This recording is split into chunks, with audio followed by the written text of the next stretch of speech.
policeman just happened to sit by his side for a smoke. He didn't know who Shiratori was, but he struck up a conversation with him. Shiratori, of course, was wary of his presence and tried to play it cool, all the while attempting to figure out a way to remove himself from the situation without being suspicious.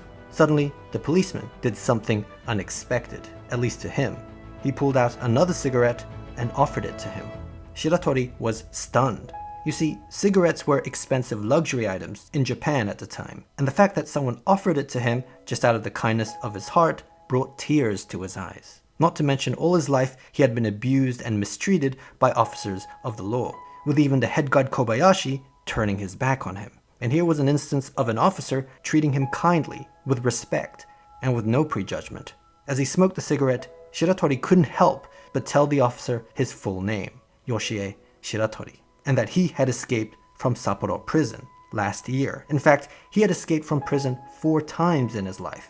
It was strangely a relief to get it all off his chest, and he was even ready for the consequences. After the Kobayashi incident, he had vowed never to trust another officer of the law again.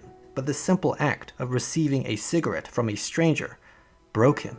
Of course, he was arrested again, but this time, things were different. Maybe it was the fact that he willingly gave himself up, or that Japan's justice system was going through a change. But the High Court of Sapporo became sympathetic to Shiratori's plight, and some of his past claims were recognized, such as acknowledging the farmer's death as a legitimate case of self-defense. They also made note that throughout all 4 of his prison escapes, he didn't kill or injure a single guard, despite the abuse he may have suffered at their hands. At the end of the deliberation, the High Court dismissed the murder charge, revoking his death sentence, and instead sentenced him to just 20 years in prison. Further, they approved his request to be transferred to a Tokyo prison, where the weather was warmer. He was getting what he wanted. In Tokyo, he was sent to Fuchu prison, where, for the first time, the guards actually treated him well. It was a weird feeling. There were all these precautions and security measures in place to ensure that the infamous prison break magician wouldn't escape. But the truth was, Shiratori didn't really care anymore. Everything he'd been fighting against, the mistreatment from guards, the death penalty, even the northern climate, was no longer of concern. And he was at peace. There was no need to escape anymore.